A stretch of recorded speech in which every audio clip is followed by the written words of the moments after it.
In today's episode, I interview my friend, the founder and CEO of Zero Acre Farms, Jeff Nobbs.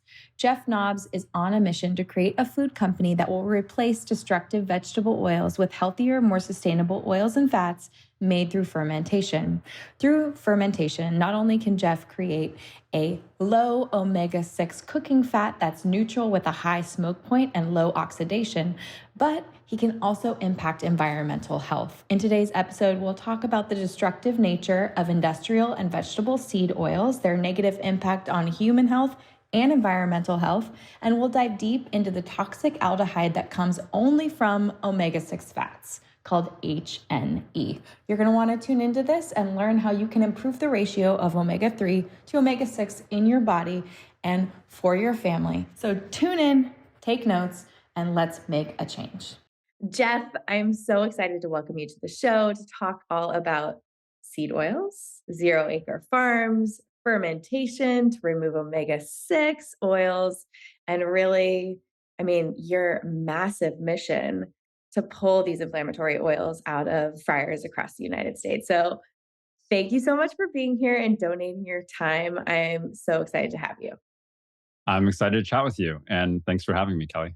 Yeah. Can you talk a little bit about what Zero Acre Farms is and why you decided to take on this behemoth of a project? Yeah, probably too big of a project and too big of a mission. We may be a little out ahead of our skis, but it's a big problem to solve, and we felt that if we didn't try to address this issue of seed oils being in just about everything from restaurant meals to packaged foods, that maybe no one else would. And the alternatives out there like avocado oil, olive oil, coconut oil, animal fats, they've been out there for decades, but they haven't made much of a dent in the use of seed oils in industrial applications. So something needed to change. That's why we started Zero Acre Farms. The idea behind Zero Acre is to use an entirely new method of fermentation to produce healthy oils and fats that can be a one-to-one replacement for seed oils. And we're starting to get some traction. It's still early days for us. But the oils we're putting out there are much healthier, much more sustainable. And the bar isn't particularly high on a taste or performance standpoint when it comes to soybean oil and corn oil. But cultured oil, which is our first product, tends to be higher performing and much tastier than seed oils as well. So, can you break down what the quote unquote, seed oils are that you're talking about and why they're detrimental to human health and environmental health? There's obviously a mission behind all of that you wanted to get out there and change every fryer across the US. What's going on there and what are these oils? Yeah, there's definitely a reason why we want to replace seed oils, not just because we don't like their name or how they sound or how they taste. They have a huge negative impact on human health and on the health of our planet. And I could rattle on for the next 4 hours about that topic in particular. So I'll try to keep it concise and kind of hit the high level points. So when we talk about seed oils, that refers to oils that are pressed or typically chemically extracted from seeds, grains, legumes. So this would include sunflower seed oil, safflower seed oil, rapeseed oil, not rebranded to canola oil, soybean oil, corn oil, grapeseed oil, rice bran oil, cottonseed oil, peanut oil. The list goes on and on. And often on nutrition labels or ingredient lists, you may even see a few of them like sunflower and/or safflower and/or soybean oil. They're somewhat interchangeable. And in a nutshell, for human health, they're particularly bad because of a type of fatty acid that they contain in abundance. And that type of fatty acid is called linoleic acid. And linoleic acid is a type of omega-6 fat. Kelly, you've talked about omega-6 fats a bunch. They're sort of like the evil cousin of omega-3 fats, where omega-3 fats from flax seeds or chia seeds or cold water fish tend to be anti-inflammatory and very good for us. And omega-6 fats, while completely natural and found in all whole foods, just in very tiny amounts, tend to be pro-inflammatory and cause a whole host of issues when we consume them in excess. And excess typically means when more than 4, 5, 6% of our calories is linoleic acid or omega-6 fats. That's when the bad things start happening.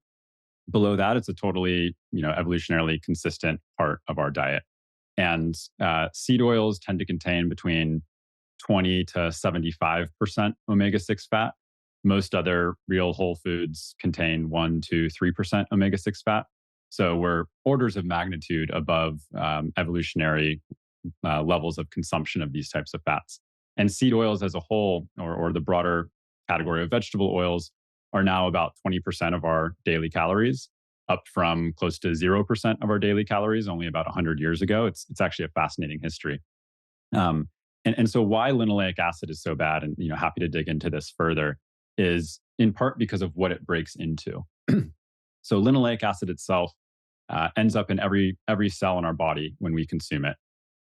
The fats we eat in our diets are ultimately what make up the fats that our bodies are composed of, down to the lipid bilayer of our cells. And there's only one place those can come from, and it's what we put in our mouth and what we eat. So when we eat diets very high in linoleic acid, those end up in all of our cells. And those fatty acids, like linoleic acid, tend to be more unstable than saturated fats or monounsaturated fats because they have more double bonds. So more double bonds means more areas to oxidize, and they end up breaking down more easily. And what they break it down into are a number of different acronyms that are hard to remember, but the most toxic of which appears to be an aldehyde called 4-HNE, or 4-hydroxynonenal. I'll just say that once. And it's the most toxic of the aldehydes. And we can talk about what it does to our health and to our weight. And then on the environmental side, it'd be one thing if we were completely saving the planet with this incredibly sustainable food, and maybe we had to take a hit on health for it. But vegetable oils are also some of the worst crops for the environment.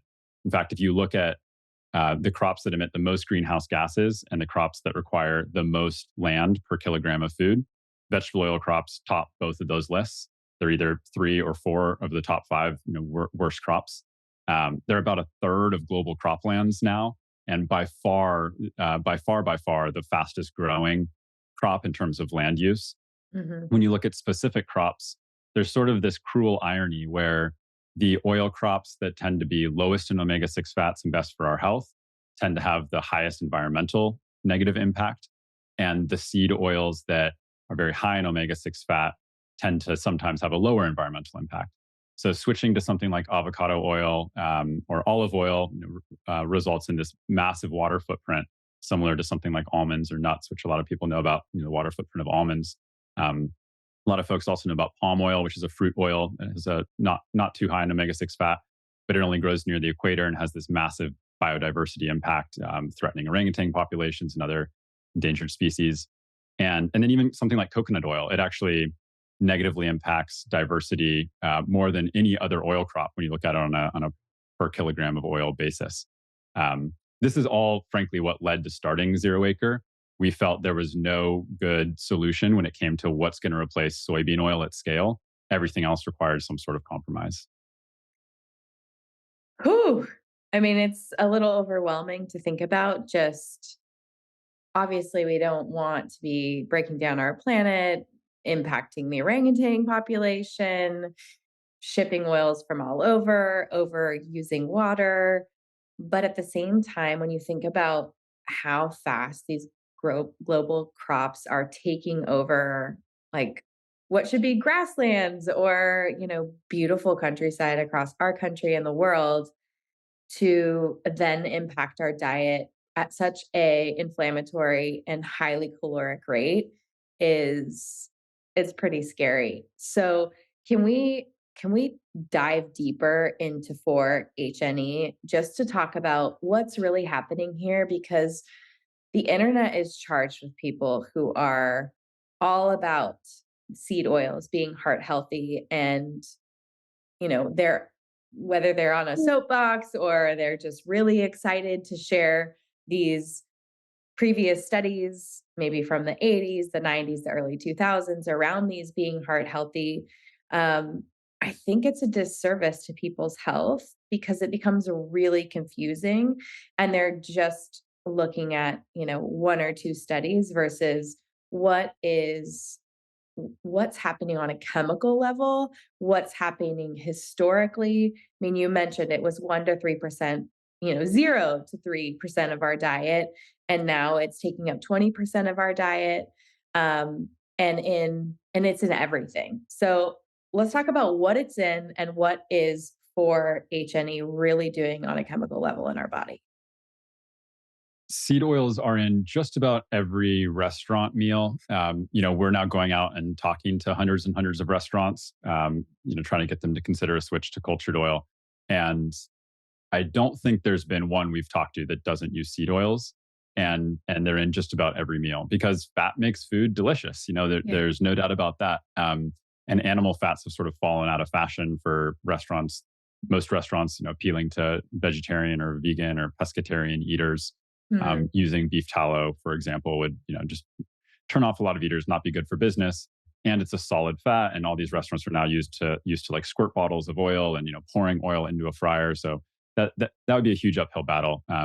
Before starting Zero Acre, we actually looked into olive oil, avocado oil, regenerative beef tallow, all sorts of different options, and just hit a wall with all of them. It was very clear they were not going to scale to the level needed, and they didn't have the properties needed to actually be a one-to-one replacement for something like soybean oil. Mhm. And then in packaged foods, I think palm oil alone is on like 50% of packaged food items in the grocery store, and yet soybean oil is actually the most consumed vegetable oil in the U.S. So I don't think we have stats on it, but I would guess it's 2/3 at least of packaged food items have some sort of vegetable oil in it, if not multiple vegetable oils. So they're hard to avoid, which is why we need an alternative. Unless you're cooking every meal at home from scratch, using broth instead of oil, you're going to run into some of these issues. And where this partly started for me was from a human health standpoint, looking at why do we get sick and what is causing skyrocketing obesity rates and rates of chronic disease. The numbers are staggering. I'm sure your audience is familiar with them. 6 in 10 adults in the US have a chronic disease, 4 in 10 have multiple chronic diseases. Over 40% of the country is not just overweight, but obese. Something's got to change, and something we've been doing hasn't been working. All of these numbers looked way better 100 years ago, even 30, 40, 50 years ago. So something we did between the time of having, being relatively lean and healthy to being, nearly half the country obese and the majority of the country unhealthy, something changed in that time. So what is it? And so Mhm. we looked at the typical suspects, the usual culprits, um, looked at sugar, carbohydrate consumption, saturated fat, beef, animal fats, cholesterol, sodium, micronutrient intake. We looked at all of these things, and all of them either got better or stayed about the same. And so Mhm. it's a bit of a head scratcher for how something like let's say saturated fat can be the cause of all of our health problems when we haven't been consuming any more of it during the time that our health has gotten significantly worse. Mhm. And the same goes for total calorie intake, for sugar intake, and for carbohydrate intake for the last 25 years or so. So Mhm. certainly those things went up through the 20th century, but starting in the late 90s, we actually we consumed more sugar than we did just a few years ago. Mhm. So during that same time, obesity rates, rates of diabetes, et cetera, have continued to climb. They certainly, those things, sugar, excess carbs are probably a factor. They may not be the leading driver, Mhm. but what has gone up and to the right every year since they were introduced in 1911 with Crisco has been the consumption of vegetable oils. Mhm. Like I said earlier, they weren't really consumed at all by humans in the past, and now they're 1 in every 5 calories that we eat. They're the food that has gone up most in line with increasing rates of disease and obesity. Now, that's just correlation. It doesn't prove causation. Right. But it does suggest we should shine a big ol' spotlight on vegetable oils as something that warrants further research if Mhm. based on those correlations. A lot of the folks that will say, including, frankly, like dietary guidelines that say we should be guzzling more and more canola oil and corn oil and soybean oil are typically relying on observational studies. Mhm. So, what I just described is correlation, and I'll get to the causation piece Mhm. because you can't just stop at correlation. But Mhm. often proponents of seed oils will say, look at all these observational studies, following cohorts of people around for 10 years or longer, 400,000 people in this study. It sounds really big and meaningful, and it's hard to ignore unless you know what's actually going on. It's hard to Mhm. ignore a study that lasted many, many years with hundreds of thousands of people and found more omega-6 or more seed oils is actually a good thing. The problem is there's just no way you can with certainty infer causation from a study that by definition looks at correlation and Mm. observational studies and relies on food frequency questionnaires that have been proven to be just outright wrong. Mhm. It's like literally not science, Mhm. but has found its way into nutrition science. Mhm. And um, and that's what drives a lot of our policy, unfortunately, including the consumption of vegetable oils. So decades ago, there was a big push away from saturated fats toward eating more uh, polyunsaturated fats. Polyunsaturated fats are sort of the parent category of omega-6 and omega-3. Mhm. And that's a whole separate story. Nina Teicholz has written a book about this in A Big Fat Surprise. It's a great book. And during that time, it was found that unsaturated fats lowered cholesterol levels. And everyone thought that was a great thing. Mhm. Later, we'd find that those lower cholesterol levels didn't actually translate to better health outcomes. In fact, the lower your cholesterol levels, the higher rate of death. But at the time, we thought just looking at the biomarker of cholesterol levels was totally sufficient. Wait, Thus started the I'm gonna stop you because I think it's important for people to really hear what you said. Like, there are so many people that I work with. I can think of a couple that I just am consulting with right now. And it was 3 weeks ago, and we sat down for the first meeting, and they're like, we're working on bringing our cholesterol levels down. And they were like in the normal range, slightly higher in the normal range. And it is so ingrained in our parents' generation that this is a major problem. But when you look at, because it's a direct line for them to heart disease and heart attack. There is no separating high cholesterol and heart attack. And I think it's important for people to know that 75% of heart attacks admitted to the ER have normal to low cholesterol levels. That's pretty telling right there. So it is not like that but it's something that people still walk around with thinking like that this is a really big problem. Hmm. Um, okay, keep going. Because Yeah. I don't want people, it's just, we're afraid of egg yolks. We don't want butter. We don't want to use tallows or animal fats. We don't want to eat fatty animal meats. And it's just, I think about all the goodness in that, like pasture raised animal that has marbled with fat. If there's any, it's not going to be as much as a industrially raised animal, but I'm thinking about that as a vehicle for all of those fat soluble vitamins and all of the nutrition that is present in that meat and the bioavailability of that. Like that is crucial for human health, in my opinion, especially if you're pregnant, if you're looking to have multiple children, if you're looking to like be functioning at your best self. Certainly, that would be better than whole grain toast with vegetable oil margarine spread on it Yeah. in terms of nutrients that are being delivered. But that's what's been recommended now for many decades. And it's tough because nutrition is sort of like politics and religion in terms of how controversial it is. I know. And many of the beliefs people have aren't necessarily based on like, well, I scoured the literature for the last 2 years and here's my conclusion. It's Yeah. more, here's what my tribe believes. And so here's what I believe. And telling Right. someone, your cholesterol belief is wrong is like saying that the prophet or God that you pray to is wrong. It's Right. like they feel it deep at their core and it's a very emotional reaction as opposed to a logical debate because that's just how humans work and that's fine. And this stuff takes decades. Everyone thought animal fats were the only potential fat we could cook with. And then Crisco was introduced and it took decades for then soybean oil to come along and for that to become more mainstream. It may take, also decades to now undo a lot of that and realize that soybean oil is not the answer to all of our problems. Um, but yeah, so those observational studies, I think, are what led to a lot of these beliefs, along with it's just too compelling. Saturated fat clogs your arteries like putting fat down a cold pipe. It's just such a visual. It just stuck. Similar to the idea that eating fat will make you fat, or that dietary cholesterol has anything to do with blood levels of cholesterol. Just Mhm. because they're the same word doesn't mean that that what you eat translates to like that thing being more present in your body. Um, and and when you look at the randomized controlled trials, we talked about one showing vegetable oil consumption lowering cholesterol, but then that group having a higher rates of mortality or dying more. that shows up in multiple randomized controlled trials. So it's not just the correlation and the trends between vegetable oil consumption and obesity. It's also the randomized controlled trial showing what happens when we eat this stuff in excess, and it's not good. Last point I'll make is why we see in observational studies sometimes that people who eat more linoleic acid and seed oils have better health outcomes is due to healthy user bias.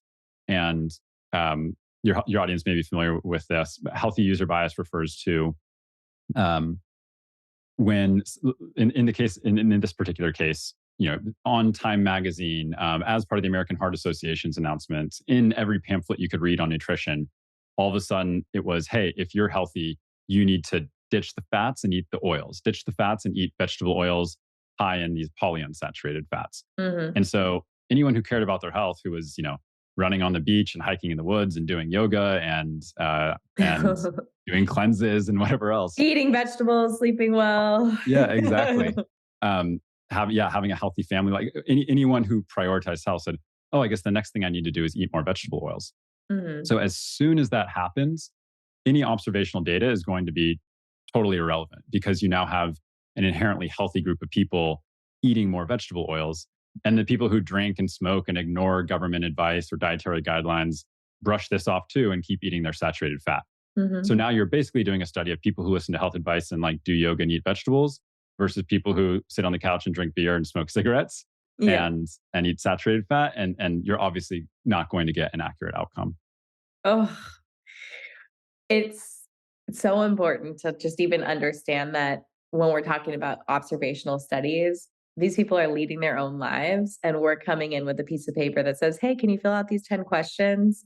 We'll come back to you in 6 months or a year, and we'd like you to fill those same questions out again. And they're being followed, but their food is not being monitored. What they're remembering of what they ate, what they do, and like how their life and stress levels change over time, it's never going to be an accurate depiction of what's really going on. And that's, I think, what's so hard in nutrition is it's not like animal studies. It's not like drug studies where we're in this absolutely controlled environment. We're all leading our own lives. We're all in contact with different things, different stress levels, different jobs, and different pesticides, different water supplies, like different genetics. Like there's so much at play here.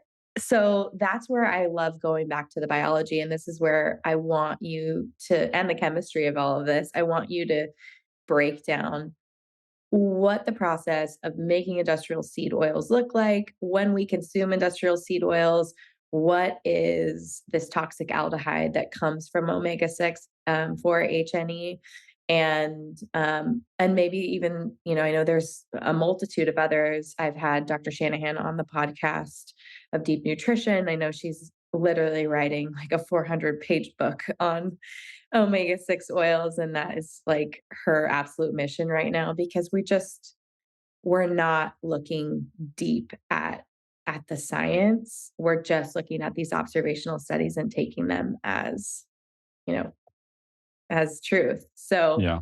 can you explain it, what's really happening? Yeah. So I'll describe the process of how most seed oils are made, and then kind of describe what it actually is. Like, what is a seed oil? If you look at a molecular level at the oil, Yeah. and then describe what those molecules do in our bodies. So most seed oils, and this is part of the reason they're so environmentally unfriendly. The way they're grown is by tearing down a bunch of rainforests. Broadly speaking, globally, most oils come from areas that were previously rainforests, palm and soybean oil in particular. And so tear down some natural ecosystem, plant seeds. In the case of soybean oil, soy plants wait about 6 months for those seeds to grow. They produce some seeds or some legumes, beans, soybeans. Those tiny beans are then plucked from the plant. Usually hexane and other solvents are used to extract oil from those soybeans. And then the rest of the plant is more or less discarded. The soybean meal that's left over after pressing the soybeans for oil is used as animal feed and for factory farm animals. This isn't feed that's sent to regenerative beef farms, obviously, since they're just eating grass. So that soybean meal actually helps propagate this unsustainable system of factory farm agriculture. That crude soybean oil is then refined, bleached, and deodorized, and often will add antioxidants such as synthetic antioxidants such as TBHQ. Mhm. And then that's put into a bottle and marketed as heart healthy oil. And in the case of palm oil, that's probably what's gotten the most attention because of where it grows in Indonesia and rainforests in particular. But Mhm. palm is actually the most productive crop in terms of how much oil it produces um, per acre. We're sort of actually tied. Cultured oil and palm are sort of tied. The difference is you can only grow palm within a few degrees of the equator. You can produce cultured oil anywhere. Mhm. And so what's happening now is there's a big push away from palm oil. It pushes food manufacturers to use things like soy and canola and sunflower, which actually have a much bigger footprint, just in a different part of the world. Mhm. So it becomes a very tough decision. Do I save 1 acre of land in the Indonesian rainforest, but then I have to tear down 8 acres of land in a Canadian woodland, or in a UK grassland, and so it's just a very tough call. And so you can look at carbon footprints of these different oil crops to kind of get a little closer to the decision. Either way, it's just like which one is less bad, because they're all bad. Mhm. But okay, back to the soybean oil that we just extracted and refined. So it's soybean oil. Any oil is 99.99999% oil, primarily a form of triglycerides. Mhm. And so when we describe fatty acids, we're talking about what are those 3 fatty acids that are on the glycerol backbone of this triglyceride. Mhm. And when you have a bunch of triglycerides together, it shows up in the world as oil. So when we Mhm. talk about oil, that's what it is. In the case of some oils like extra virgin olive oil, there are also some polyphenols in there, some plant compounds. Um, they help protect against oxidation. They also may be beneficial for our health, like other plant compounds. But you can't really use them to deep fry or to do much from a kind of an industrial standpoint, because they're not neutral in flavor. They have a low smoke point. They solidify in the refrigerator, so you can't use them for like salad dressings and industrial applications. Mhm. Um, but back to the soybean oil. So it's primarily linoleic acid. So most of the fatty acids in soybean oil are linoleic acid. And then you also have some oleic acid, some saturated fats like palmitic acid and stearic acid, but primarily linoleic acid. So that ends up as a fat profile that's mostly polyunsaturated, a little bit of monounsaturated, and a little bit of saturated. And all of those linoleic acid molecules, um, you know, end up in our body and either stay there or break down into something else. And you had asked about HNE. So yeah, HNE comes from one source and one source only, and that's omega-6 fats. Mhm. So I recommend your listeners, if they're bored sitting on their phone looking at Google or something, to just type in HNE toxicity or 4-HNE disease, or something that will kind of bring up these articles. And all of the literature on the issues with 4-HNE, something to keep in mind is that it only comes from the oxidation of omega-6 fats. And Mhm. so the fewer omega-6 fats that we eat, by consuming fewer seed oils, the less 4-HNE becomes an issue. So just keep that in mind as we're talking about all the issues with 4-HNE. Okay. Um, so 4-HNE is an aldehyde. Your listeners may have heard of aldehydes from things like formaldehyde, and certain aldehydes in cigarettes. They don't really have the best rep. And 4-HNE is pretty unequivocally this is from toxicologists, the most toxic of the aldehydes.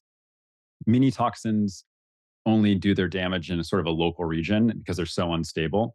Mhm. Uh, Aldehydes like HNE are unique in that they can actually go far and wide to do that damage. And so they've been linked to everything from weight gain to Alzheimer's, dementia, cancer, and a number of others. And they may actually break DNA in a way that causes cancer. And I'm actually staring right now at an entire diagram of this, showing how it goes from lipids or consumption of oil to the production of aldehydes to protein modification and DNA damage, and ultimately to cancer. And it's interesting how there's so much good data on HNE and cancer and HNE and Alzheimer's, but the dots just aren't quite connected to Where where are we the getting HN this from our food? yeah, exactly. And in the case of weight gain, this one's really scary. So, yeah, researchers have thought for decades that HNE could play a pivotal role in weight gain and ultimately obesity. And Mhm, so, the first researchers to test this did it in single cell yeast, mhm, and they treated half of the yeast cells with HNE, and the other half were untreated. And within a couple days, the HNE treated yeast cells had either gained significant weight or had died. And the yeast cells that weren't treated with H&E did not see that weight gain. And they thought, that's interesting. Let's scale this up a little bit. So the experiment was then scaled to C. elegans. It's a type of roundworm, mhm, also known as a roundworm. And C. elegans has more than one cell. So it's a multi-cell organism. mhm, And same with C. elegans. They were treated with HNE, or another group was not treated with HNE. And the group treated with HNE kind of ballooned up into like chubby little worms. And then the group that was untreated did not. And we did a whole white paper on obesity at zeroacre.com/obesity. If you scroll down a bit, you'll see some of these images that I'm referring to. So we're still not yet in mammals. So the next set of researchers, and this is kind of a few years between each of these studies, mhm, took this experiment to rodents and found that rodents who were genetically modified to not be able to detoxify HNE, thereby mhm, having higher HNE levels, mhm, they gained more weight. mhm. And what was interesting was they actually measured, how much they were eating, and they were eating the same amount of food as their brothers and sisters who didn't have that modification and who had lower levels of HNE. So the whole calories in, calories out thing sort of comes into question. If they're consuming the same amount, they actually even measured like how long they're on their little spinning wheel and how much they're exercising, and that was also found to be the same. So basically, what had happened is the H&E had broken something within the fat rats that caused their metabolic rate to significantly decrease. When they were sitting around, lounging around, watching Netflix, whatever rats do, they were they Yeah. were they were not burning as many calories as their low HNE families. So finally, the experiment was taken to humans, and those experiments we all just talked about were controlled trials, very well designed. In humans, it's always a bit harder to do that and Yeah. very expensive. So we don't have that trial yet in humans. But what we do have in humans is a study measuring the HNE levels of of endurance trained individuals, lean individuals, and obese individuals. Mhm, And the endurance trained individuals have very low levels of HNE. The lean individuals have a little bit higher levels of HNE, and obese individuals have like off the charts very high levels of HNE. So there's at least a correlation there between higher HNE levels and obesity, and inversely lower HNE levels and being extremely fit. So like the correlations we talked about earlier, this is certainly an area that I think deserves more attention. Um, with the recognition that HNE comes only from the oxidation of omega-6 fats. so I have so many follow-up questions now. As a consumer, as someone who cares about, the health of my husband and my boys and myself and my clients and my family, my friends, everyone, is there currently a reliable diagnostic test or blood test to look at your HNE levels that's easy and or slightly affordable? I've heard mixed reviews on some of the tests available, so I don't know that I'm ready to give a full endorsement of any particular test to measure HNE levels. It Yeah. may require a blood sample and a specialized test that's not typically offered by Yeah, Quest or yeah, it's gonna be a functional MD in some yeah. off-label lab. Yeah, but Okay. Kelly, I'll do a little more digging and send you a follow-up if I find one. Okay, great. And then for, like I can just look at all the clients that I have and the people that I work with. Yes, you're using healthy oils, quote unquote healthy oils in your home. And we're going to dive into that in a second. And you're not eating out as often. You're looking at labels. I mean, I will say as a mom, I did have a question through Instagram about bars that I am willing to give my boys at 4 and 2 years old. And there was a bar sent to me that didn't have industrial seed oils on the packaging. And I was like, yes, this is amazing. I'm so excited about it.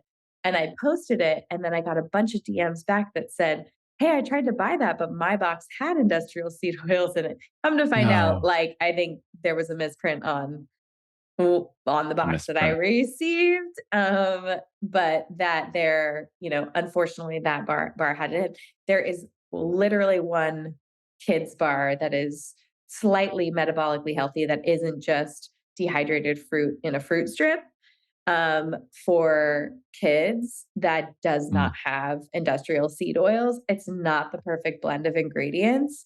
But it's, the one where I was like, hey, look, like, here's a hard boiled egg, here's a chopped beef stick, there's a couple things that I love, but like, yeah, there's not really a bar that I'm giving my kids at this point because so many of these protein bars and granola bars and things that people want to start using for their kids to throw in a lunchbox are just loaded with these seed oils. And it's so maddening too to see the movement of like the grain free movement, cassava flour, whatever it is, using safflower and sunflower oil in their healthy replacement snacks when you're just like, ah, missing the I know. boat. I know. Like it just there's such an opportunity. And there are certain brands that are using avocado oil or coconut oil. But, I am just curious looking at the fact that the majority of us are consuming 20% of our calories from these oils. I'm sure it's astronomically more in people that are eating out continuously and only eating packaged foods. I feel like I even make an effort not to, do takeout but the reality is like I told you before this podcast started, got a cute new restaurant at our local beach. We want to take our kids into, get some nature. We go down to the beach, Chris gets a surf session, like, sunset surf, walk your kids up, have a little dinner, and you're like, look, I know there was probably oil on the grill that they grilled, and it's like a grass-fed burger, like, that's great, but, like, I know it's in their diet, and I worry because I don't think it was in my diet as much as it's gonna be in their diets, and it's just gonna keep getting worse. Yeah, there doesn't seem to be an end in sight. It's still the fastest growing subsector of global agriculture, oil crops, Uh-huh. and they're cheap, and like we said, they make food taste really good. One thing I will say is the dose makes the poison. So it's one meal out every once in a while where there's a little oil, no matter what the oil was on the grill, will likely not have any effect, unless of course they have like an allergy to that particular oil. Yeah. Um, it's the habits we form where if you're like, we love this restaurant so much, let's start going here twice a day. And now Yeah. it's like multiple times a day they're getting that influx of soybean oil. Yeah. That starts to add up. Not saying we should start like tracking our kids' calories in Chronometer or MyFitnessPal or Yeah, anything, yeah. but if they're below 3%, 4% of calories, because most of their foods are like your homemade purees, Yeah. and then every once in a while they have like a couple French fries. I think we're in no problem territory. If Yeah. part of the daily or weekly routine is let's all go to McDonald's and have a bunch of French fries, then we're Yeah. probably well over that threshold. Hey, then maybe my kids are in a better place than I was because I definitely was going to McDonald's a couple times a week growing up as kids. Like, I just think anything that was marketed to my parents, like, I remember the Crisco blue container in the pantry. Like, my mom fried our taco shells growing up at home in vegetable oil, like, every Tuesday. So, like, there's no getting away from the fact that this was so omnipresent and it's continuing to be omnipresent, but just awareness of HNE, awareness of the process of bringing these industrial seed oils to market, what it means for the environment, what it means for human health. When it comes to using zero acre, and I want you to dive into the fat profile of zero acre and compare it to some of what have been deemed the healthiest oils out there, like olive oil, avocado oil, coconut oil. Um, it I personally see a place for zero acre. Like, you're someone, I mean, I'm obsessed with Zero Acre. I'm an investor in Zero Acre. I love this mission. I know you guys are in talks with Chipotle. Like that makes me so excited. Chris eats at Chipotle 2 to 3 times a week. Like I'm not going to change that habit from like, I'm not going to change that. He's not going to let me take that away.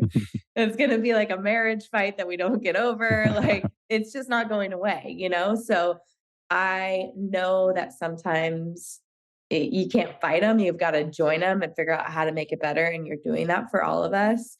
Um, but let's compare what Zero Acre oil looks like compared to these other healthy oils that we may use in our kitchen, and talk about like if because I'm thinking, I use Zero Acre whenever I would normally use like an avocado oil or when a recipe calls for vegetable oil. But I'm always thinking now, like, maybe I should be using it more than I'm even using it at home, knowing that we are going to have something like last night where we're eating out at a restaurant that I'm not in control of the oils. And there are after baseball games where my kid's getting a skinny pop and I'm like, okay, it's fine. Breathe. I'm like, there's only so many battles I can fight because everyone's like, yay, skinny pop. It's organic popcorn for the kids. That was a great snack. Yeah, it could be worse. Loaded with sugar, weird dyes and colors and whatever, flaming hot Cheetos. I don't know. But in my heart of hearts, I'm like, oh, it's fine. Like, you know, Yep. it's just integrating into all of his cells. you know. Well, yeah, and we do this. I mean, our kid's a bit younger. He's 6 months, but we're thinking about the it. good old days. Yeah, he's on a very clean diet right now because he only eats one thing. But we're kind of thinking ahead to the days, and sort of our plan is, yeah, we're not going to be everywhere all at once, with him. And so what he goes and eats at a birthday party, we'll try to educate him. And if he has that birthday cake, hey, that's on him. But he's going to eat, he's going to eat well at home. Right. Control the controllable always. That's all we can do. Yep. Yeah. So cultured oil, which is made by fermenting non-GMO sugarcane into oil, completely into oil. There's no residual sugar. That's how cultured oil is made. And it results, so how it's made results in its very tiny environmental footprint, because sugarcane is actually the highest yielding crop in the world. And so when we only have so much land to work with, we should work with those crops that yield more. And sugarcane yields like 20 to 30 times more than a lot of the oil crops in terms of just the mass it's producing. And all that sugar can be fermented into healthy fats, fermented into oil. And the key thing I want to point out here is it's a novel way of producing oil through fermenting plant sugar, but the oil it's producing is not novel. It's the same. We've been talking about fatty acids a lot. Cultured oil is made of the same fatty acids that are in olive oil and beef tallow and avocado oil and macadamia nuts and all sorts of other real whole foods. It's about 90% monounsaturated fat, so about 30% more than even olive oil or avocado oil, and has the lowest levels of linoleic acid, omega-6 fats. So it has levels similar to beef tallow or butter or ghee or coconut oil at like 1.5 to 3% linoleic acid. But it stays liquid because of all that healthy monounsaturated fat. So it has a tiny amount of saturated fat as well. So you get most of the stability of animal fats with all the healthy monounsaturated fats of olive oil, with the tiny amount of omega-6 fats found in dairy fats, for example. So we think it's like the perfect oil. It's giving you more of the good stuff and far less of the bad stuff, essentially. And is looks nothing like something like a soybean oil. It actually looks more like a beef tallow, but again stays liquid and is neutral flavored and can be used as a one-to-one replacement for seed oils in home kitchens, industrial applications, restaurants like Chipotle. And yeah, people are going to eat out. They're going to do their thing. Like our mission is to give the world an oil change. And a big part of that means that for a mother of 3 in Louisiana who's not listening to health podcasts in her free time, that she gets an oil upgrade when she goes and eats at a fast food restaurant. She doesn't even, know about it, because those are the people who need it the most. A lot of your listeners are probably already optimizing, and the people who really need this are the folks who aren't even listening to this. But for the folks who are, we see cultured oil as kind of the next optimization in cooking oils. To your Hmm. point, because your husband and my wife and many other loved ones are going to go do what they do and eat out at restaurants and eat fried stuff. Um, that's going to happen. The and they're going to get too much omega-6 fat. So the less omega-6 fat they can have in what they can control and what's cooked at home, the better. And Hmm. so, cultured oils or beef tallow or butter with their like 2-3% omega-6 is like 5 to 10 times lower than the omega-6 content of olive oil, of avocado oil, certainly of canola oil. Olive and avocado are somewhere in the olives in the like 9 to 14% range. Some have been measured as high as 27% because it just depends on the season they're grown. Avocado Hmm. oil typically is around 14 to 21% omega 6. Um, so certainly a lot lower than the 28 to 75% omega 6 in seed oils. Hmm. Um, but I'll put it this way: cultured oil has a lower amount of omega 6 compared to avocado and olive in about the same ratio as olive and avocado have in comparison to seed oils like soybean oil and corn oil. So if you're getting all that omega 6 anyways and you're out eating at restaurants, you should minimize it while you're at home. The best way to minimize it is, well, you could not use any oil at all. You could use, animal fats, butter, ghee, tallow, or if you use an oil, you could use cultured oil, which has about the same amount of omega 6 fats as those dairy fats. It's so interesting now. I mean, every time we have a conversation, I go deeper and deeper with this because I'm like, why wouldn't I just pull back more?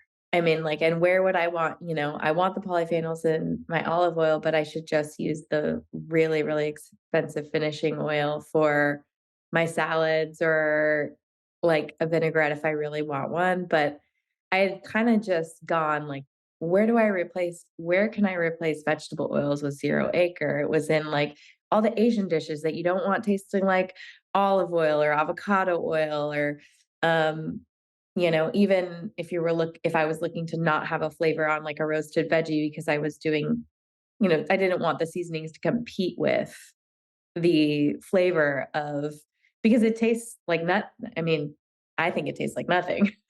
It just is it's a fat that allows for the char on whatever veggie or meat that I'm like looking for, the stuff that makes it delicious, right? Or crispy or um it gives that texture change. So I mean, I did get a steam oven. It was luckily like part of my home purchase. The person before me who lived here was like a big chef, and I'm loving that. But my family isn't stoked to eat steamed food at Not quite every as meal. delicious. It's not exactly what they were getting when we were living at my mother-in-law's house using an air fryer. Like they Hmm. want that life back, you Hmm. know? Yep. So, it's And, yeah, and you mentioned salad dressings and kind of, wanting the polyphenols with extra virgin olive oil. I'll tell you what I do because, I'm yeah, also a big fan of those polyphenols and the flavors of olive oil yeah, with like a piece of sourdough bread or on a salad, but not sure, necessarily like wanting every meal to taste like olive. Um, yeah, so I'll make like an 80-20 blend of 80% cultured oil, 20% nice extra virgin olive oil in a uh, salad dressing or a vinaigrette. yeah, And then you get a lot of those polyphenols and the flavor pop of olive oil yeah. with the lower omega 6 content and good environmental footprint of cultured oil. And then when you put it in the fridge, It doesn't if you solidify. it doesn't solidify. You don't Exactly. have to wait 20 minutes for your Right. vinaigrette to be ready when your kids are like, "Mom, dinner, Yeah. And you're just table." slowly watching it melt. And I'm like putting it under the hot water in the sink, Yeah. like shaking the bottle as hard as I can. Still always left that one um, chunk in the middle though. That yeah, just I won't seem to melt. know. I'm like, it just tastes like a little bit more vinegar than I wanted to. Yeah. Just a little more acidic. Well, that is a great tip. And and just good to kind of understand how you use it and what the goals are because in reality, like that makes me when I say control the controllable, I'm always thinking about all the ways that I can really level up nutrition, like really get nutrient dense foods in this house, whether I'm using like force of nature, like liver blends, ancestral blends, proteins in their meat sauce or, their taco meat with the seasonings. They don't know what's going on. Or I'm, making the choice to like lower our omega-6 content in the pasture bird chicken that I bring in, because I know they're going to like get a chicken nugget somewhere, want it, whatever the case may be. I'm a little less rigid than I think people would think outside of the house. And not like, it's not a free for all. Like, they're at a birthday party and they have a cupcake and then they're like, I want another one. There's more on the table. I'm like, but like, we all get one. Like, that's it.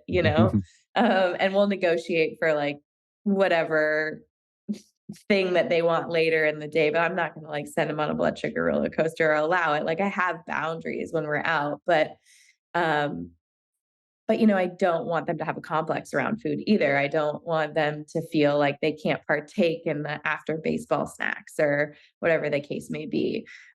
So it's just like, it kind of feels like that for me now, which until this podcast, I don't know that I was like, yes, this is awesome. Go replace all the fryers. Like, my husband's brain health is, and future metabolic health is being saved. Be had by Chris and all his fried food.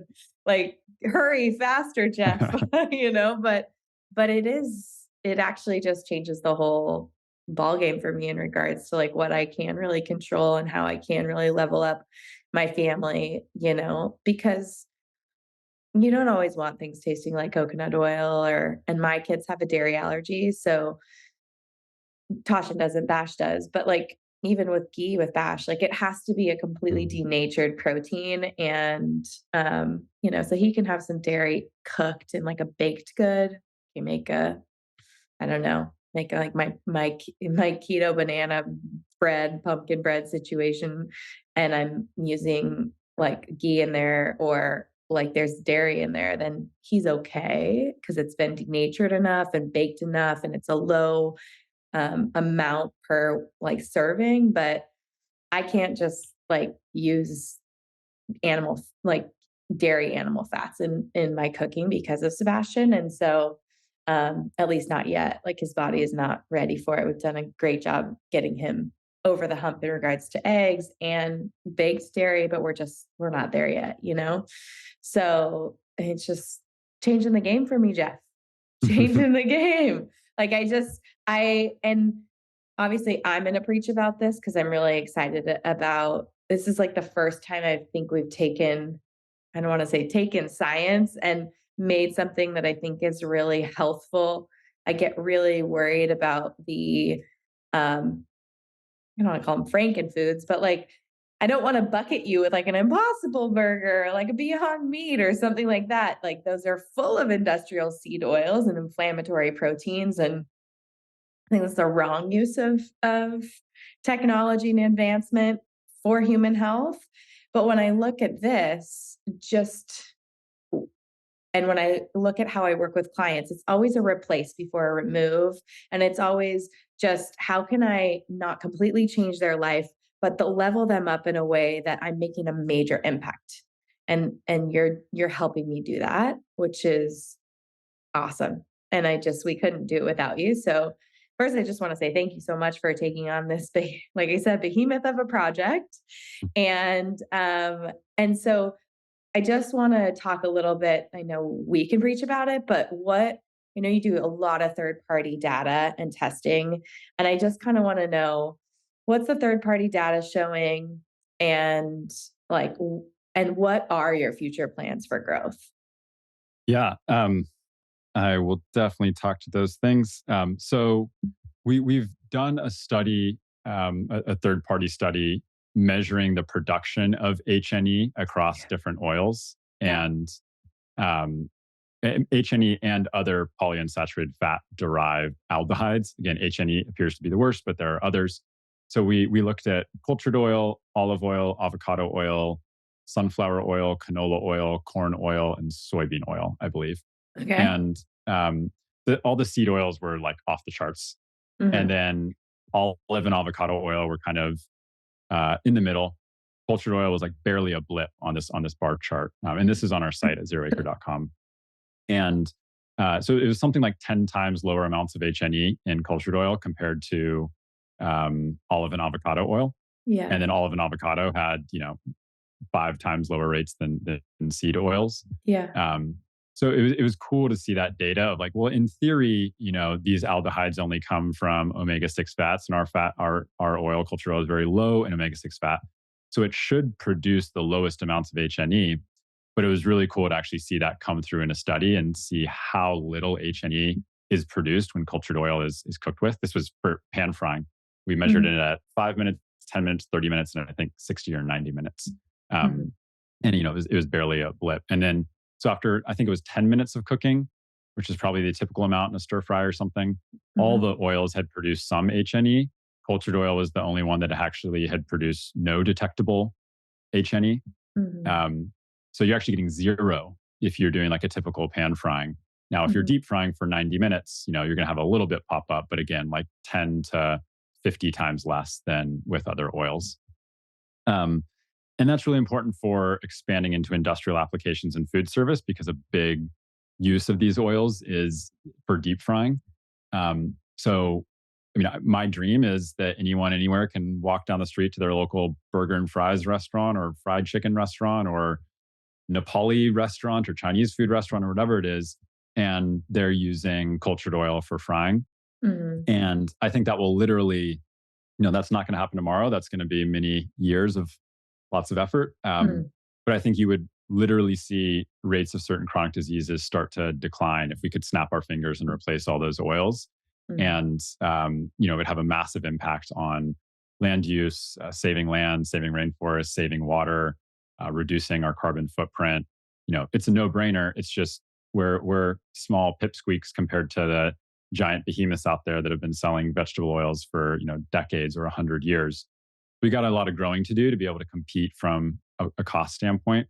Mhm. And yeah, I appreciate you not bucketing us in with the impossibles and beyonds, and because we are we're not, again, not introducing anything new. Yeah. And I always get my spidey senses go up when something new is being introduced to our diet, like Crisco trans fats, where artificial trans fats were an entirely new compound our body had never before eaten. And all of a Mhm. sudden it was like 1, 2, 3, 5, 10% of our calories. Mhm. Um, there was a fat in the 1990s called olestra, Oh, which everyone yeah. thought was like a miracle fat because it didn't get metabolized. And again, totally novel compound that our body wasn't used to. It was so Mhm. not used to it, it just sent it right through our body and caused all sorts of GI distress. Yeah, Um, people would have, like, literally, like, golden oil leaking out of their body with no yeah, control of it just coming out. yeah. So we don't want that. Yeah. Um, and then even in some of the, Impossible Burger, for example, they're using soy like hemoglobin. So they're engineering yeast cells to produce with soy DNA to produce like hemoglobin. Um, it's probably fine, but humans have never before consumed yeast-derived soy like hemoglobin in really large quantities. Yeah. Even same with something like pea protein, probably totally fine. But when a burger is made of vegetable oils and tons of pea protein and a bunch of stabilizers that there isn't a ton of history of us consuming, I think that kind of defines that particular category of food. And of Mhm. course, if it like has, if it requires tons of monocrops and damages our ecosystem. Whereas cultured oil is made by fermenting, the highest yielding crop in the world. That's not GMO, that isn't irrigated, it's rain fed, Mhm. that, it does not require any deforestation. Mhm. That's completely transformed into the same healthy fats we've been eating forever, with more of the good, less of the bad, and all these culinary benefits that give it a chance of actually displacing seed oils at scale. And we see that as a very different effort. Ugh, and such a it just such a compact, I wanna say, like, compact, because can you talk about, like, the scale of what it takes? Like, where is this happening? In a warehouse? What does it look like? Also, I wanna touch on before I know we've been going for a bit, but smoke point and oxidative stability in Mhm. comparison to, say, an avocado oil, an olive oil, and some of the other oils that we use. Yeah. So if you've ever driven through the Midwest by like where Budweiser produces its beer, for example, you've seen those large fermenters, and that's also where cultured oil is produced in Okay. large fermenters that are fed. It's mostly water in there, Mhm. along with some trace nutrients, and then a bunch of raw sugar from sugarcane, and then our culture. And the culture eats up and metabolizes all that sugar. And just like humans, when we eat a ton of sugar and you look at us under a microscope, you're going to see a lot more fat. And similarly with this culture, they transform the sugar into fat. Also sort of similar to a cow eating a bunch of sugars and grass, carbohydrates and grass, and converting that to a bunch of other nutrients, including fatty acids. This is all happening because of, in the case of cows, their gut microbiome, which is full of, very unique cultures. Yeah. Um, and then that culture, which is now full of oil, is expeller pressed, and what is released is cultured oil. And that particular oil, that we have on the market now for home cooks and are just kind of getting into restaurants, um, has the highest smoke point of any that we've seen measured. It's a 485 degree Fahrenheit smoke point. Sometimes you'll see on avocado oil bottles 500 degrees Fahrenheit, but we've actually never seen data to show that.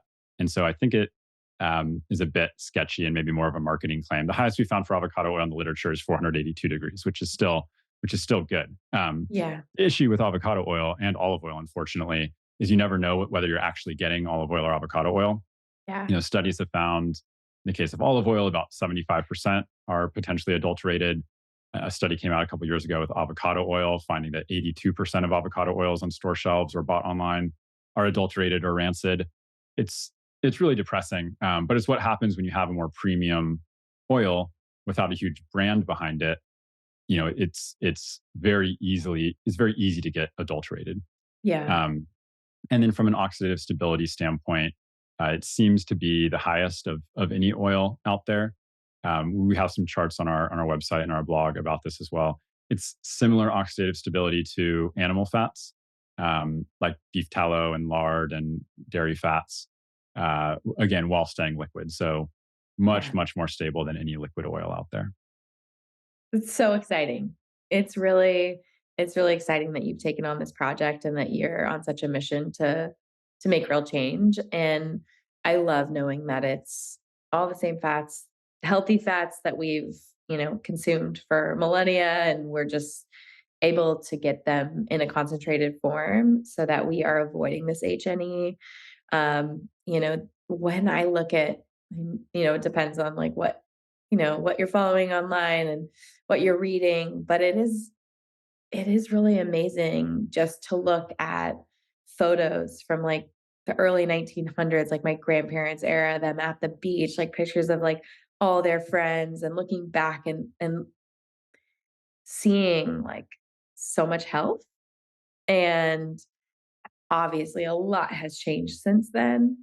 But I know my grandma was making, like, big roasts, they were eating red meat, they were eating dairy fat, they were getting a lot of vitamin D for sure, and they maybe didn't have the technology and stress levels or the pesticides, so there's a lot at play here, but it is, when you have people going on 60 Minutes or on the news saying this is 100% a genetic issue, like, our genes haven't changed since then, and it something else is at play, and to look and see just the toxic byproducts of these oils and to know, yeah, we don't have an observational study on this in humans yet, but kind of feels like where there's smoke, there's fire. And why not take the step in the right direction to protect your health, decrease inflammation levels? Because we know inflammation levels are the foundation of all chronic lifestyle diseases. And once someone has a chronic lifestyle disease, the chances of them having another is, just astronomical. So thank you for all of your work. Thank you for coming on and talking about the product. It's kind of a hard thing for me to talk about in 2 minutes on Instagram. Be like, hey, you guys, there's so much I want to say about this. This is why I love the podcast, because I can bring on amazing founders like you with big missions and to share the science and dive deep into the why. So thanks for being here, for sharing your time. Where can people follow along? Where can they buy Zero Acre Oil? Are there any restaurants they can go to anywhere in the United States that are just using cultured oil and replace their seed oils? we want to support those people and continue to be a champion for them and for your brand. Yeah, appreciate that, Kelly. People can give cultured oil a try at zeroacre.com. And we're on Instagram and all the socials at Zero Acre Farms. And let's see, the biggest restaurant using cultured oil right now is Ziki in Austin, Texas, Ziki. Shout out to the team at Ziki. They just opened their 10th location in Austin, and they're doing amazing things. And they use a couple different fats, but use cultured oil for all their frying. So their French fries are, as a result, very delicious. I recommend them. Go check them out. I'm definitely going to have some French fries when I go visit my sister in Austin in April. Zeke, I'm coming for you.